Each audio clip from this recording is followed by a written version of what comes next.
Hello, I'm John Nichols, the Nation magazine's national affairs correspondent, and welcome to the last part of today's Nation Festival. We are joined by Senator Bernie Sanders.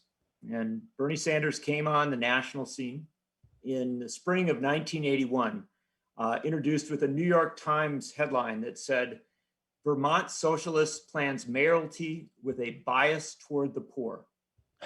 In the first months of Ronald Reagan's presidency, Bernie Sanders emerged as something of a North Star up by the Canadian border, of real opposition to what Reagan and so many conservatives stood for. He hasn't changed too much over the last 40 years. He continues to have a bias toward the poor and the working class, and he continues to be a willing critic of the status quo politics in both political parties. But now, as a veteran member of the US House and the United States Senate, and a two-time presidential candidate, he has a national, indeed an international platform to frame debates and to raise issues as few on the left have in the modern era. We're tremendously honored to have him join us for the Nation Festival. Senator, welcome. John, it is great to be with you, and thank you and Katrina and everybody else at the Nation for the enormously important work you have done and are doing. It's great to be with you. We appreciate that very much. Let's start in the moment if we can. We have a lot of people viewing, and I know they have a lot of questions. I'll ask you some up front, just a little bit of the politics of the moment, a little bit about where we might be going with a working class politics in this era. Look, I think we have to acknowledge that we're in a very, very odd place right now because we are 2 weeks after a presidential election and the sitting president of the United States refuses to concede, despite the fact that he has lost by 6 million votes in the popular vote, that he's down 306 to 232 in the Electoral College, and continues to challenge, continues to my mind, undermine the democratic process, but also the transition. You've won elections and you've lost elections. Did you ever imagine we'd be in a place like this? No, I really haven't. And what it turns out what this election, John, was about, it wasn't about healthcare or climate change or the economy or racial justice. It really came down to whether or not we were going to retain American democracy. And it is clear, especially in the last couple of weeks since the election, that we have a president who is an authoritarian, who does not believe in American democracy. He said during the course of the campaign, as you well recall, that the only way that I can lose this election is if it is fraudulent. That's what he said. Well, he lost the election. Ipso facto, it must be fraudulent, and that is what he is doing right now. But what frightens me more, if you had a president who was off the wall and very fringy, that would be one thing. But what I think we should worry about even more, that this authoritarian president has completely transformed the Republican Party into a cult-like party. I mean, I know many of these Republicans. They're not stupid, they're not crazy, and yet, with very few exceptions, they are afraid to stand up and say, "Oh, Mr. President, you lost the election." Can't do that because they're so terribly afraid of his hold on his base, which then takes us to an even scarier and more important issue, and that is not only how does somebody like a Trump get over 70 million votes, but the last polling that I have seen is that 60, 70% of his supporters think that he won the election. So what does this have to do with the flow of information, with people's alienation from the political process? And this is an enormous issue that really needs a whole lot of discussion and a whole lot of work. How did Trump get over 70 million votes? And how does it happen that people are willing to accept his total lies about this election and many other things. And you know from your experience that this isn't just about Donald Trump, and it isn't even just about the Republican Party. This has something to do with media, an issue that you've been very concerned about for a long time, and also a lot to do with structure. You tweeted today, Trump wants to destroy American democracy. We want to expand it. We must put an end to the Electoral College, the disastrous Citizens United decision, voter suppression, outrageous gerrymandering. Democracy means one person, one vote. Now, you've always recognized these structural insufficiencies in democracy. If we fail to address them, Trump won't be the last of his kind, will he? John, that is, and I want to underline that point a dozen times. Here you have a president who got over 70 million votes, where millions and millions of people believe every word that he says, a president who has terrorized the entire Republican Party. And this guy is a guy who's crazy and is completely undisciplined. So what happens if you have the next person around who is not crazy and is not undisciplined, who does not go around attacking people like Dr. Fauci or the correspondents on CBS, popular people? Then you're in real danger. So I think the point to be made is, as I see it, we have gotten a reprieve. Democracy has gotten a reprieve with Biden's victory. That's all it is. We did not win a rejection of what Trump stands for, but by a very small number of votes, because of the absurdity of the Electoral College. 6 million votes is a lot of popular votes, and he ends up winning, what, by 4 points or something nationally. But, you know, a couple of 100,000 votes in a bunch of states could have made the difference. So we got a reprieve, and we have got to ask ourselves, why are we at the place we're at, where democracy is now so very threatened, and what do we do about it? That is the question that every American should be discussing. And you've maintained a critique of major media for a very long time and the way that media covers politics. Right. How should we, in this moment, we have this complex situation where Donald Trump's skill at manipulating media and at keeping himself in the front of the news becomes a real factor, because we should be in a transition to the next president of the United States. Instead, we're sitting here ourselves talking about Trump. How do we get beyond this, and how does media get beyond this? Look, my critique of the media certainly goes, well beyond where we are right now. Yeah. And I think, look, we can ask ourselves why it is that 70 plus million people voted for Trump. I personally do not believe that all of those people are racist or sexist or homophobes or xenophobes. I think you got a situation, this is where media and the political establishment is failing.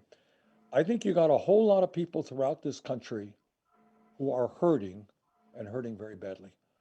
These are people who are working at very low wage jobs. These are people who are seeing their kids unemployed or living down in the basement, can't afford to go to college, people without any health care, people who really feel quite hopeless about the future.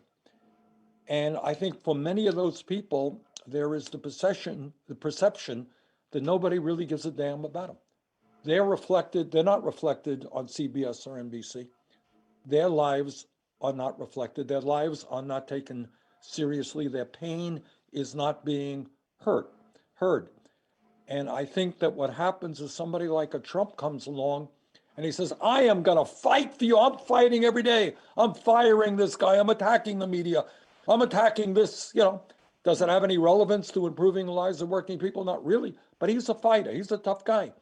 And a lot of people out there are desperate and they're looking for a fighter. Do we think that the leadership of the Democratic Party are fighters? What does it mean that when you and I were younger, if you went out on the street, no matter what people's political views might be, you would ask, well, which party is the party of the working class? Which party is the party of the big establishment? Everybody would tell you, well, the Democrats are the party of the working class. Republicans are the party of the bankers and big establishment. That's not what people would say today. So when Republicans tell you that the Republican Party has become the party of the working class, they're not, crazy about it. They're doing very, very well among working class people. Why is that? How did that happen? How did the Democratic Party fail in that regard? Those are the issues that I think need a lot of thought. And you ran for president in an effort to reassert many of those ideas, to bring the Democratic Party back toward a commitment toward the working class.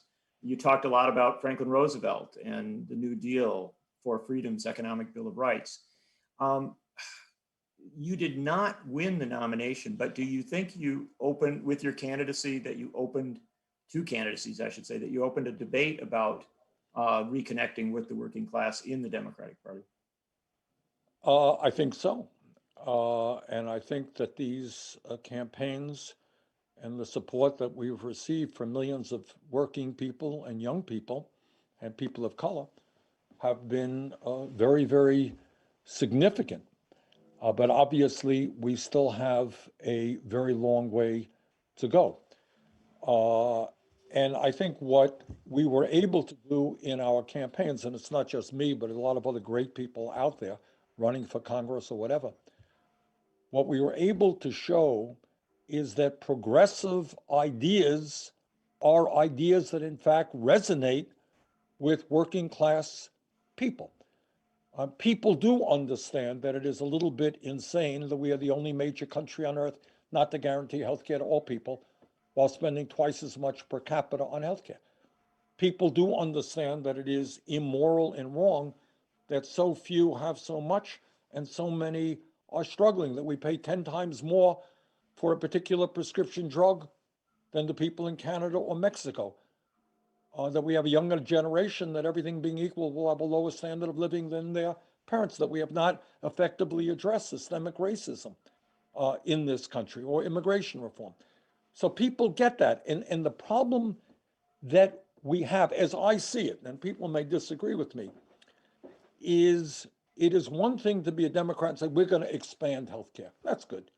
But you're not explaining to people why things are the way they are. Why are the rich getting richer and so many working people living in desperation? Why is that? Why are the drug companies becoming phenomenally richer while they charge us 10 times more for a drug than in other countries? What's the reason for that? Why do we spend more on the military on the military than the next 11 nations? Come on, why is that? We don't talk about that. What we say is, well, we got an 87-point program here that will help you in this and that. And those programs often help. The Affordable Care Act helps a lot of people. But it doesn't give people the explanations that they are hungering for to understand why what is going on is in fact going on. And Trump comes along and says, I know why you are hurting. It's the immigrants, it's the blacks, it's the gays, it's China, it's this, it is that. That's the reason why. I have an explanation for you. Democrats don't have an explanation. We're going to have to come up with some damn explanation soon and explain to people the nature of American society, why so few have so much, and so much, not only economic wealth, but economic power and political power. People, people are hungering for an understanding. Trump has filled that gap with his pathological lying. And we've got to start reaching out to people with the truth. After the election, there was a number of people who stepped up. People like John Kasich, the former governor of Ohio, some other so-called never Trump Republicans, but also some Democrats who suggested that the reason that Democrats didn't do better in the election was because of the left, because of talk of Green New Deal, Medicare for all, defunding the police, democratic socialism. Now, you pushed back on that. Tell me about what's going on there with that debate. Well, it's what always goes on. The establishment will use any and every reason to attack progressive ideas, even when those ideas are enormously popular. Now, I'm not a great fan of polling or exit polls, but there was some exit poll done by Fox, I think, actually. And I think the question was, do you believe that the government should provide health care to everybody? And 72% of the people said yes. When you talk about Medicare for all, usually the polling is very, very good. Green New Deal, the polling is very, very good. So what happens is, when candidates lose, and there are a million reasons why a candidate loses. Has to do with the candidate, has to do with the district, has to do with the opponent. There are a million reasons. But what happens, I think the main problem, as I mentioned a moment ago, is the Democratic Party is not clear about what it stands for. And I think that when you talk about guaranteeing health care to all people as a human right through Medicare for all, understanding that climate change is an existential threat to our country and the world, and that we can create millions of jobs by transforming our energy system away from fossil fuel to energy efficiency and sustainable energy. When you talk about creating millions of jobs, rebuilding our crumbling infrastructure, when you talk about taking on the drug companies and lowering military spending, those are not only good policy positions, I think that they are good politics as well. I think people understand there is something very wrong when so few not only have so much at the expense of everybody else, but they have enormous political power. What has not been widely discussed is that in this election, on both sides, the role of billionaires in spending hundreds and hundreds of millions of dollars, not just Republicans, Democratic billionaires as well. Is that really what we believe American democracy should be about? Tell me about a disconnect here that we are told by so many of the pundits that the mere mention of the word socialism or democratic socialism is a political third rail. It's incredibly destructive and damaging. And yet you have run in Vermont and actually now nationally and won primaries around the country. Obviously, as someone who identifies as a democratic socialist and done well. How should we reconcile your ability to run and win elections and this suggestion that the word is the third rail of our politics? Well, I think we have a lot of education to do. I think the good news is, again, you can take it for whatever they may be worth. In terms of polling, a majority of young people now think look more approvingly on democratic socialism than they do on unfettered capitalism, as a matter of fact. Mm-hmm. But I think what we have got to do, and certainly the mainstream media provides us with zero help on this, is to explain the relationship between systemic racism and massive income and wealth inequality and lack of health care and gerrymandering. Put it all together and talk about it systemically, not just, we got to do this and we got to do this and we got to do that, but talk about a system where so few have so much power. And I think we are getting through to many millions of Americans. We have got to do a better job ourselves, but we certainly will run into strong opposition from mainstream media. And that takes us to the whole issue of media. Donald Trump may be crazy, but he's not stupid. And the reason that Trump always focuses on media, why he gets angry at Fox if they're not 150% for him, is he understands the power of media. And yet I'm afraid that too few people in the Democratic Party understand that as well. A colleague of mine, Jeff Merkley from Oregon, is one of the stronger progressives in the Senate. He was mentioning at a Senate meeting, I don't usually talk about Senate meetings, but he'll forgive me for this. And he was saying, he goes around Oregon, he does town meetings all over the time, goes to conservative areas. And he makes his case and he said, when I can talk to people, they respond. No, we're not going to take away everybody's gun. But do you believe in background checks? Oh, yeah, we believe in background checks. Do you believe that everybody should have health care? Yeah, of course we believe everybody should. You know, if you could, then he says he leaves. He gets there once, twice a year to some rural area. Meanwhile, 365 days a year, Fox TV or worse is on. What is the Democratic response to that? So how do we explain, for example, how many Americans today understand that we are the only major country on earth not to guarantee health care to all people? John, I'm talking to you from Burlington, Vermont. That's a picture of downtown Burlington behind me. 50 miles north of here in Canada, every person goes to any doctor they want, any hospital they want. They don't take out their credit card. They don't take out their wallet. You're in the hospital 2 months. It doesn't cost you anything out of your own pocket. It is publicly funded. It costs half as much as we spend in this country today. How many Americans know that? Has there been one town meeting on that issue on NBC, ABC, CBS? Ain't never happened. We have done more on our live streams as the United States Center than the major networks combined on that issue. How does that happen? How often do we talk about income and wealth inequality? It took years, and I must say I was a little bit active in that one, to get the networks not to look at climate change. Well, I believe climate change is real. No, I don't. I think it's a hoax. Let's have that debate. Remember how many years you had that insanity? You know, finally the corporate media has caught on that climate change is real. But it took work on that. So bottom line is media is enormously important. Trump understands that. We've got to understand that as well. I want to make one distinction there because you and I have talked about media for a very long time in a lot of different contexts. And I've found you to be one of the more enthusiastic consumers of media. You read a lot, you watch a lot, you listen to a lot, and also somebody who is very, very, I guess the proper word is supportive of or encouraging of working journalists. And so when you critique the media, it's very, very different from the way that Trump could. Oh, absolutely. No, I mean, it's a totally different critique.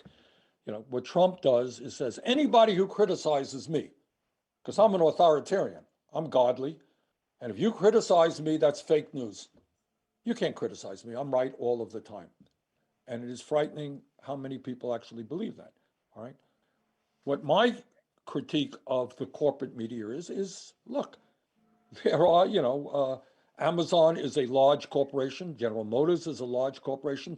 CBS and NBC are very, very large corporations. ABC is owned by Disney. It's an international, global, multinational corporation. They have an agenda. It doesn't mean to say they're terrible, awful people. They certainly don't lie all the time. Many of their journalists are serious people. But what ends up happening is they will focus on certain issues and ignore other issues entirely. How often is Medicare for all talked about in the corporate media? Virtually never. Virtually never.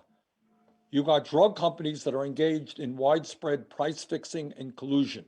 You heard that program on ABC recently? I don't think so. So they will talk about a lot of things, much of which may in fact be important. But there are whole areas of American life which are kind of not to be talked about by the corporate media. Let me ask you about the play out of the presidential election. Despite the nation endorsement, you did not win the Democratic nomination for president. Yeah. And immediately after it became clear that you were not going to be the Democratic nominee back in April, and I talked to you several times during this period, you became very ardent in your support, and you were very ardent in your support of Joe Biden. And you said at some points that you thought he had the potential to be the most progressive president since Franklin Roosevelt. Now he's been elected president. Do you still hold to that view? And tell us a little bit about your thinking there. Well, two thoughts. You're absolutely right that I was ardent in support of Biden, and I and many other progressives did everything that we could to see that he got elected. And I think the progressive movement played a very, very significant role in that, especially a lot of the young people who were out getting other young people involved in the political process. We saw a very significant increase in turnout among young people. And lower income working people as well.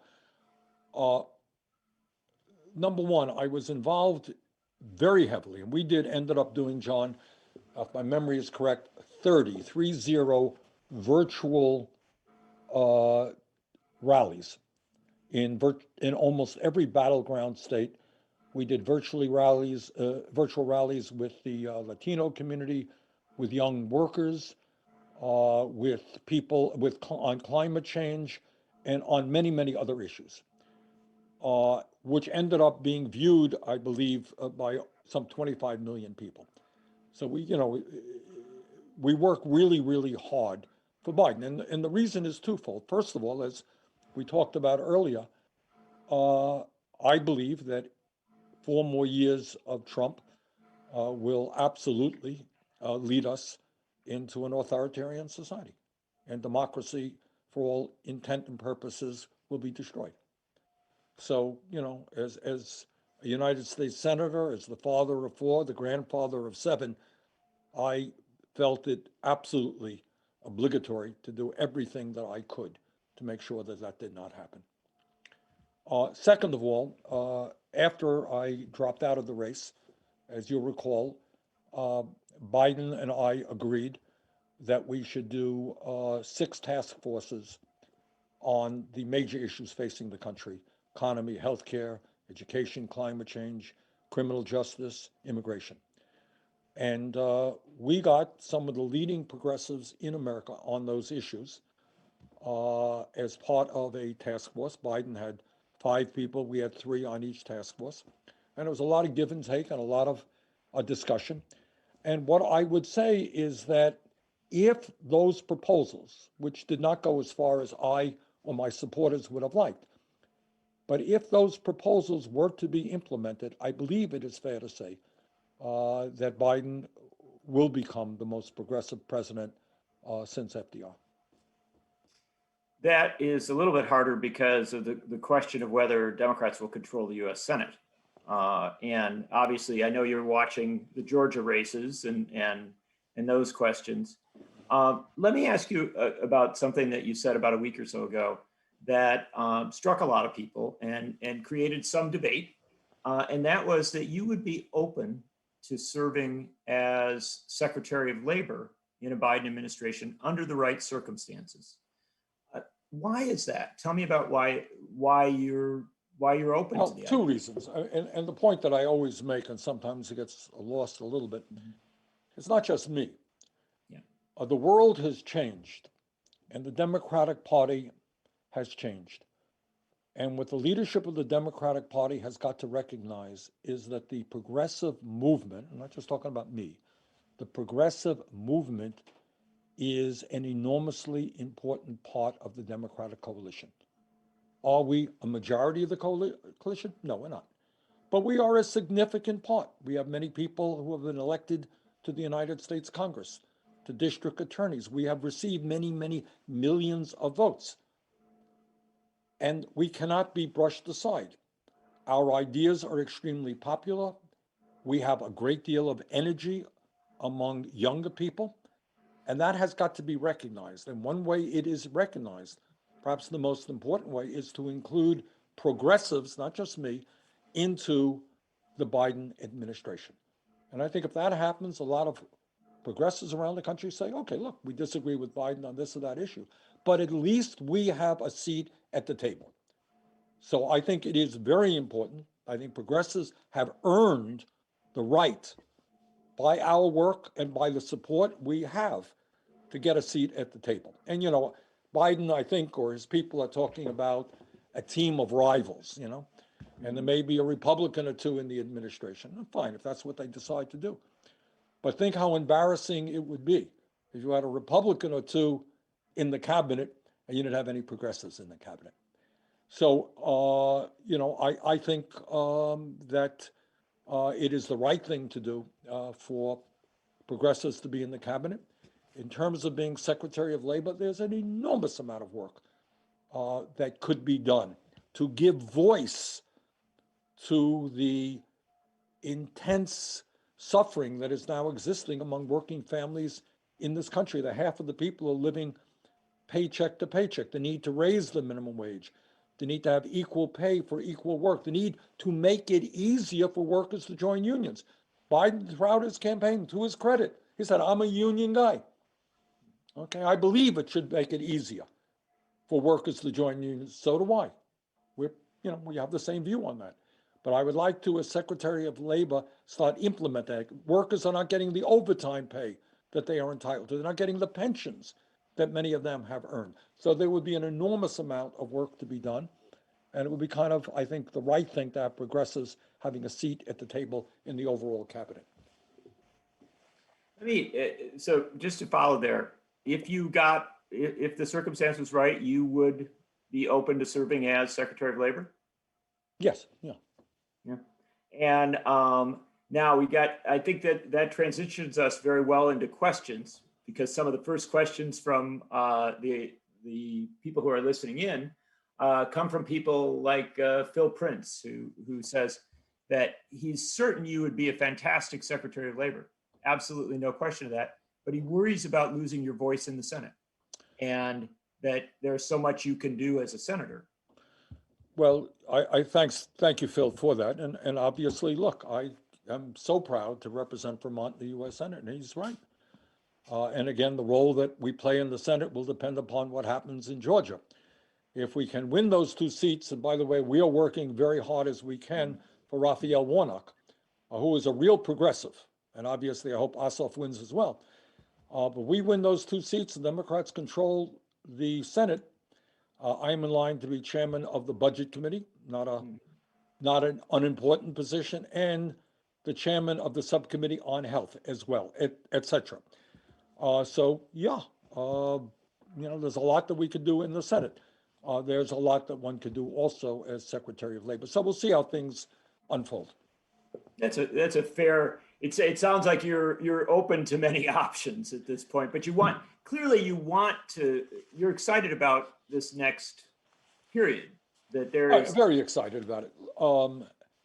And I'll tell you another reason why. I want to get back to what I have lately been very obsessed about, maybe overly obsessed, but I don't think so. And that is, how do 72 million Americans vote for Trump? How does Trump do better, very well and better in 2020 than he did in 2016 in distressed communities all over rural America? How does that happen? And we need voices out there that are speaking to those people. Say, yep, we hear what's going on. This is what we're going to do to address some of the issues that you're struggling with right now. We've got a couple of questions from coming off some of the things that we just talked about. And I think it's Flores Bishop says, what is it that Democrats cannot effectively communicate to the public about social democracy, especially, why can't we make that connection in talking about Social Security, Medicare, Medicaid, all these programs that do relate to that? And then also Medea Benjamin, who's tuned in, asked something very similar and says, now the Republicans seem to have effectively made the word socialism a four-letter word and weaponized it against us.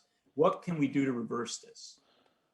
Well, let me deal with the first question first. Sure.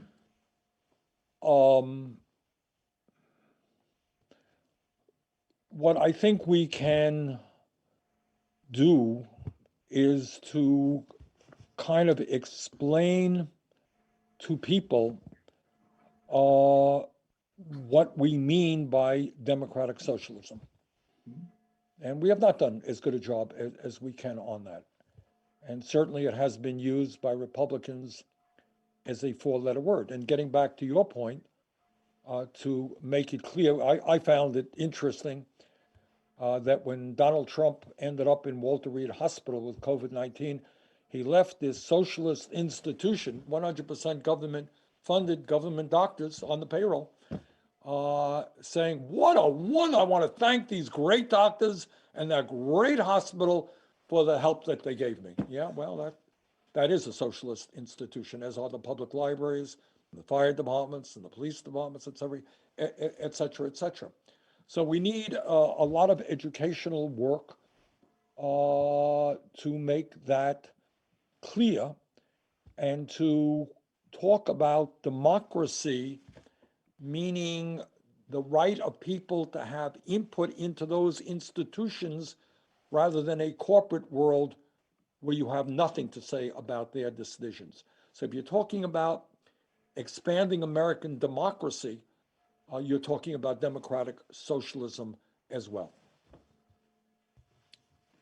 Let me ask you about, we have a number of questions from folks who are concerned that Democrats and maybe even progressives haven't done a good enough job of talking about Donald Trump's threats to and damage to Social Security.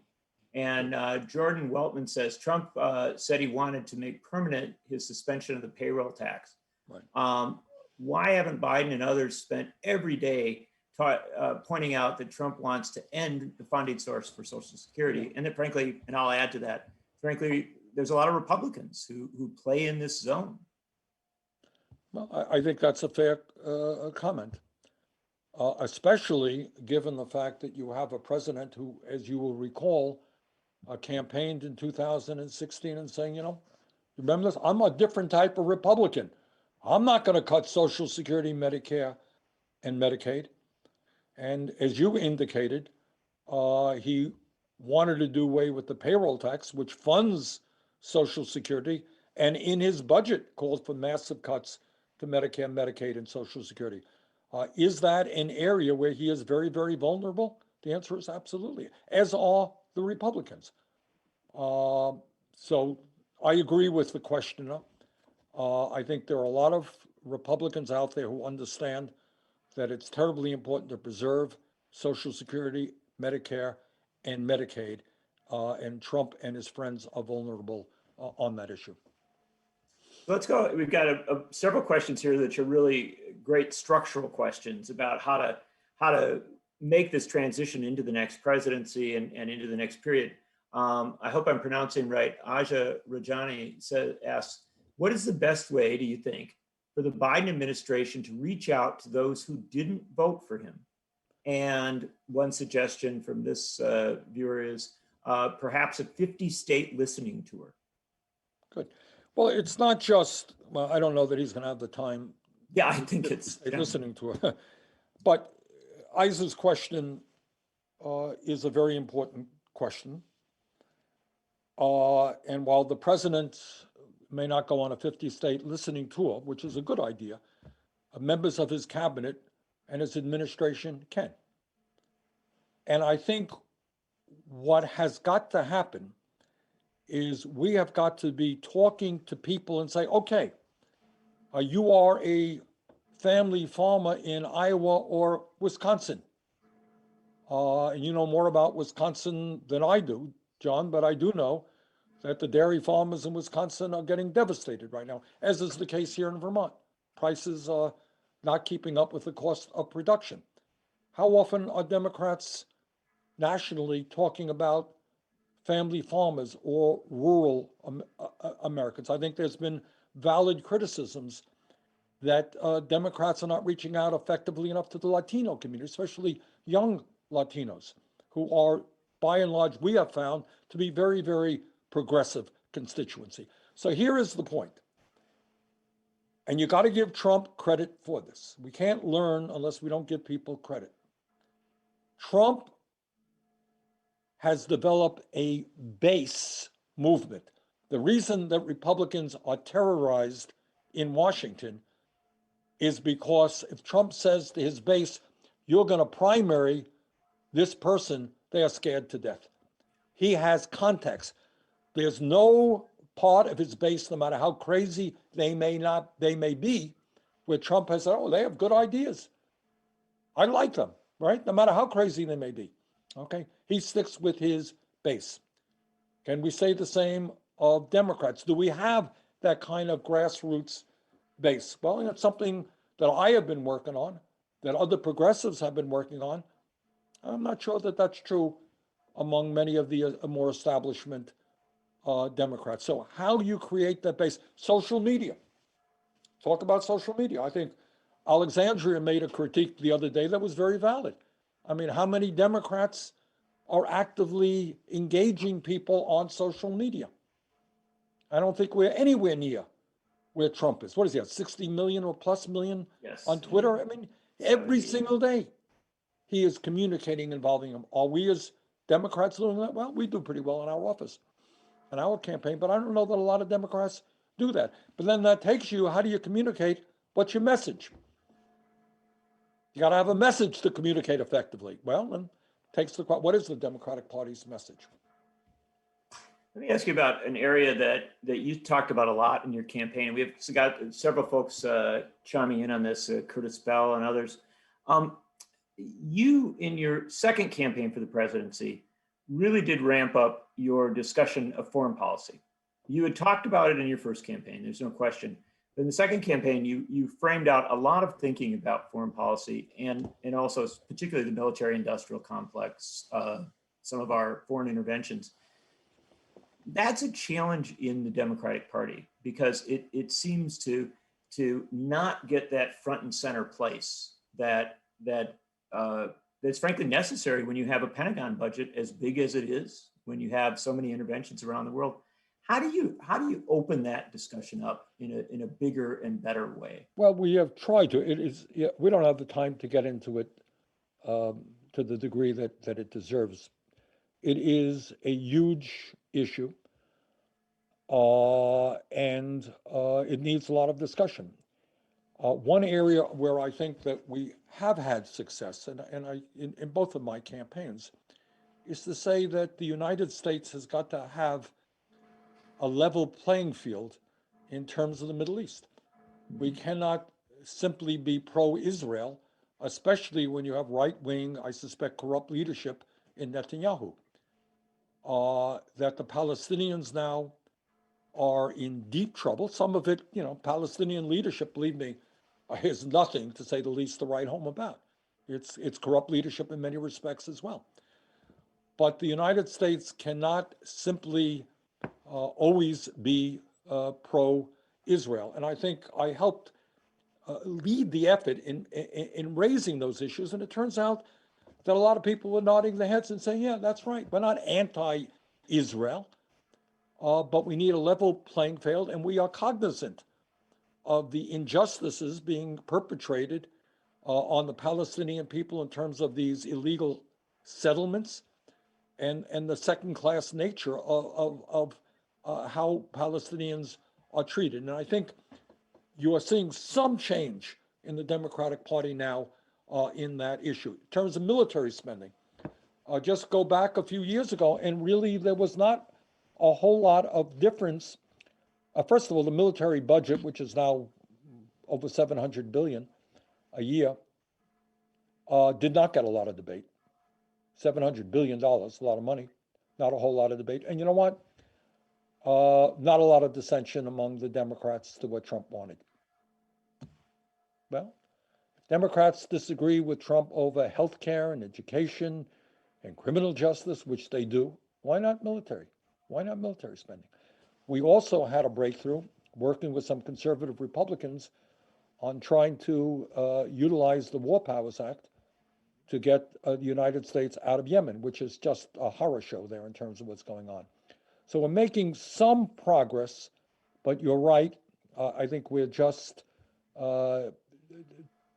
scratching the surface here, and there's a lot more that has to be done. And, throw in the issues of climate change being a global issue, throw in the issue of global and massive income and wealth inequality. It's an issue. So a lot more work has got to be done globally than we have. Two people that you know very well, one a co-chair of your presidential campaign in 2020, and the other someone you've worked with over many years, Congressman Mark Pocan and Congresswoman Barbara Lee have formed a new caucus in the House that seeks to redirect money from, at least some money from Pentagon spending to human needs. And you've also been very interested in that, particularly in this moment that we are in with COVID-19, the mass unemployment that extends from it. you can see the deficit hawk circling and saying we've already spent too much money. We're going to need to find resources to get out of this situation that we're in. Is that a good place to be looking? I mean, at the Pentagon budget? It is for a dozen different reasons. It's not clear to me why we should be spending more on the military than the next 11 nations combined, and most of those nations are our allies, France, UK, and etc. And certainly we are going to need significant resources in order to deal with the many social crises that we face in our own country. There has been far too few voices, and I am delighted to hear what Roe and Barbara are doing in the House. Far too few voices taking a hard look at the Pentagon. So it's not only policy issues and interventions, it is even the very strong reality that the Pentagon remains the only governmental agency not to submit to a governmental audit, to an independent audit. So we don't know how many contractors we have. We do know that there are massive cost overruns on military, on weapon systems. We know, and here's an interesting point, if you look at the salaries that the heads of the major defense contractors make, and you compare that to what the Secretary of Defense makes, it's, he's earning paltry wages compared to what these guys are. Meanwhile, for some of these major defense contractors, 90% of their business comes from the federal government. So you almost have a nationalized institution, but we exert no pressure on them. But there is, I think, a lot of savings that can be brought about in the Defense Department while we maintain a strong defense. But this is an area hasn't been anywhere near the kind of discussion that is required. Let's talk about COVID-19. Several questions about it, and also you and I remember in March and April that as it was coming on, clearly COVID-19 affected the presidential campaign this year. You had to stop campaigning at a certain point, which I know is very difficult for you because you love the rallies and you love that human contact. Yep. It has changed so much about how we live and who we are. This can be a critical juncture, right? Where we came in one way and we might be able to come out another way. But that's going to require a tremendous amount of thinking and a tremendous amount of strategy and policy to make sure that the vulnerabilities that COVID-19 exposed, that this crisis has exposed, are addressed. I know you've been thinking about that. Give us some of your thoughts. Well, it certainly has put a strong light on the inequities of the American political and healthcare system. All right. So what do we know? We have, for a start, uniquely among major countries, a situation where, as a result of the pandemic, you lose your job. Okay, that's terrible. You lose your job. But only in our system are you also losing your health care, because your health care is attached to your job. So I think that more and more people, not enough, certainly in the government, you would think that members of Congress will say, this is pretty crazy. In the UK, in Canada, all over the world, it doesn't matter whether you lose your job, you're entitled to health care for your family, for everybody, because you're a citizen, you're living in that country. Healthcare is a human right. In this country, it is a job benefit. Lose your job, you lose your healthcare. Now, you may be able to get Medicaid or may not, but it is by and large tied to your job. So I think that is the absurdity of the current healthcare system. Its dysfunctionality, its cruelty, its waste has become more apparent to people as a result of the mass unemployment that we have seen because of COVID. Number two, disproportionately, we know that African Americans, Latinos, other minorities are getting sick and dying as a result of the pandemic. Why is that? Well, the answer is If you are a low-wage worker, which many African Americans are, or Latinos are, you don't sit home at your computer and do your work at home, you know? That is good for the upper middle class, not so good if you're working in a grocery store or in public transportation or in healthcare. You got to get out there. And, you know, if you're getting out there in the middle of a pandemic, it doesn't take a genius to figure out you're more likely to get the virus, get sick, and sometimes die. I was just talking to somebody the other day in one of the transportation unions who was talking about hundreds of people dying in public transportation. And then, of course, what the doctors are telling us is that people with pre-existing conditions are more likely to die of COVID. Well, if you don't have decent health care to begin with, which many low-income people don't have, you're more likely subject to death as a result of COVID. So I think all of these things, you know, if you're living in crowded housing, the virus is more likely to spread. So all of these things have really exposed the absurdity of the current healthcare system and the gross unfairness of the economic system as well. Let's talk a little bit about, as we close out, about your journey. And one of the things that you did not talk a lot about when you kind of first ran for president in 2016 was your experience in the civil rights movement as a young man. It wasn't that you dismissed it, but you always were very modest about it and saying that you didn't do as much as so many other people.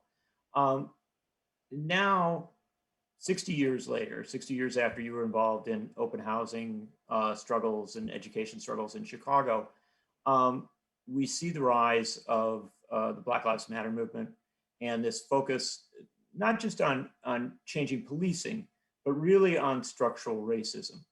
This has obviously been something that you've been conscious of for a very long time. Are we getting someplace now? I think we are. As usual, the progress is much slower than we would like. And I'll tell you one very concrete area where we have made good progress is electing progressive district attorneys. You know, whether it's Larry Krasner up in Philadelphia or others around the country. And this election elected a number of progressive district attorneys and prosecutors. These are the people who are on the ground when we determine whether you're going to prosecute somebody for possession of marijuana or some other minor quote unquote crime. It's a big deal. But obviously we have, you know, a very, very long way to go to deal with the issue. I think, you know, primarily as a result of the good work of so many people, often in the African American community, and the result of this, a camera which can now film some atrocities being committed by police officers. People are saying, whoa, I can't believe the police officers are actually killing innocent people. And we're seeing that. And that speaks to, you know, I don't believe in defund the police department, doing away with police departments throughout America. I don't believe in that. But what I do believe is not only that police officers have got to learn that that lethal response is the last response, but that we have to rethink police work in general. If somebody is acting out in a wild and irrational way, that's a mental health issue. Do we train police officers to know how to deal with that? How do you deal with somebody? I've seen that. You probably have seen it. I remember years ago when I was mayor in Burlington, I saw our police officer having to deal with some of that stuff. They did it pretty well. But do they have the training to deal with that? How do you deal with homelessness? How do you deal with alcoholism? There are cities where every day somebody's drunk lying out on the street. You let a person get arrested, go through the whole court process over and over again. How do you deal with that? Homelessness is the same issue. Is that a police issue or is that another issue? You know, mental health, homelessness, alcoholism, drug addiction. I think people are starting to rethink what police are good for, and we need police, and what other types of entities can address these social problems. You mentioned in your in that answer and in several times you've talked about the young folks getting elected, young district attorneys and people like Chesa Boudin out in San Francisco. One of the things that's been striking about you in my conversations with you over the years is how excited you get about that next generation of rising political figures. You're right. And it's like a passion, I'm always surprised that you don't get asked about it more because you really are into this and you get excited about city council races and county commission. Absolutely. Yeah. You know, that Talk has to me a something little to about do with that. being the former mayor. Yeah. Look, John, you're really right. I mean, you're very observant. I was, we did a virtual rally, and we had a young lady from California in a town I can't even remember, small town. And she said, I got inspired by your campaign, and I'm on the city council now in this town. And I was beaming. You're quite right. And we see this all of the time, hundreds and hundreds of people. I think I ended up in this campaign endorsing several hundred candidates. And obviously, you know, the names of the ones for Congress, Cori Bush and Jamal Bowman and Mondaire Jones and you know, and the squad folks. But most of the people we endorsed were for state legislature, for city council, for school board, I think. And that is the future, yes. And I just love it when I meet somebody who says, you know, you got me involved in politics and now I'm on the school board in, you know, Davenport, Iowa or something like that. That's great. What was it that made you as a young man, and you got taught, I know you got talked into running for the US Senate and things like that, very young. What made you decide that electoral politics was the way to go as opposed to, you know, so many other, you know, and I know you've always been very respectful of other forms of activism, but what made you yourself decide on electoral politics? Well, you know, it's when I came to Vermont in the late 60s, I got hooked up, as you may recall, with a third party called the Liberty Union Party, which focused on economic justice as opposed to, in those days, the war, foreign policy, and the war in Vietnam, which I vigorously opposed. And what we found is that what the Liberty Union Party did, and I was not a founder of it, I came along after it was founded, was that, you know, you can use the vehicle of elections to talk to a lot of people. So in those days, what we ran, because we didn't have any money, we ran what we would call educational campaigns. And we did fairly well. You know, at one point, I think running for governor, I ran 4 times on the Liberty Union, and I got 6% of the vote without any money for governor, which is not too bad. And then what happened is in 1981, some good friends of mine actually were looking at election results saying, you know what? You did really well in parts of Burlington, working class areas in Burlington. You got 10, 15% of the vote. You could win if you focus just on the city of Burlington and we put together a group. You might win here in Burlington. And you're not running an educational campaign, you're running a campaign to win. So we're running against a 5-term Democratic incumbent, a conservative Democrat. And what we did, and you know, it's not in that sense, John, what I'm doing today is no different than I did back then. We put together a coalition. I believe in some of the younger people may not appreciate what we mean by coalition politics. It means bringing people together who may not agree with each other on every issue, but who are prepared to come together in a campaign through their own common interests. So we had local environmentalists. At those days in Burlington, women had really no role. The door of City Hall was not open to women. Young people. We ended up with the Burlington Patrolmen's Association, the cops, because they were getting ripped off. Were not negotiating decent contracts. The mayor was anti-union. We had the unions, the city unions. We brought together the workers. We brought together people living in public housing, low-income people. It was a hell of a coalition. And we often talked about if we brought all those people together in one room, we'd have to get the hell out of there because people did not agree on every issue. But we had enough commonality to come together around the campaign. And the truth is, 8 years later, we kept that coalition alive in that we ended up addressing the basic needs and concerns of everybody who was in that coalition, whether it was people living in low-income housing, whether it was getting decent contracts for the cops and the firefighters, whether it was protecting our environment, building the affordable housing that we needed, et cetera, et cetera. And, that's kind of what It worked. it worked then and it works now. And that's why we got to bring, people together around a platform that works for all of us and not just the 1%. Last question comes not from me, but from one of the people who's joined us. And we've got hundreds and hundreds of people who are listening in and watching. John Judge asked, what is one thing that makes you hopeful?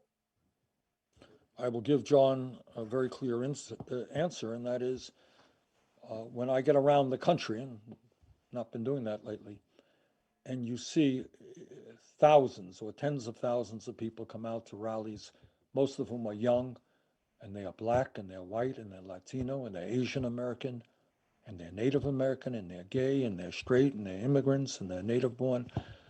You look at crowds of people who really believe in a government based on justice. They are really thinking big and not small.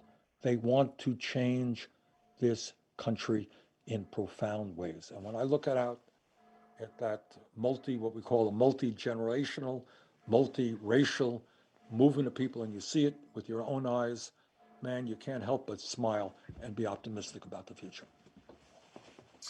Senator Bernie Sanders, I really appreciate the time you've taken, and I know the people who are listening in do as well. You've joined us for the close of tonight. We'll be back tomorrow with the Nation Festival tomorrow morning, opening with author Walter Mosley. But I do want to close off just by thanking you so much for always being so available to the nation and really always being so available to the whole of this nation. And I do appreciate it very much. Thanks for being with us. Thank you very much, Don.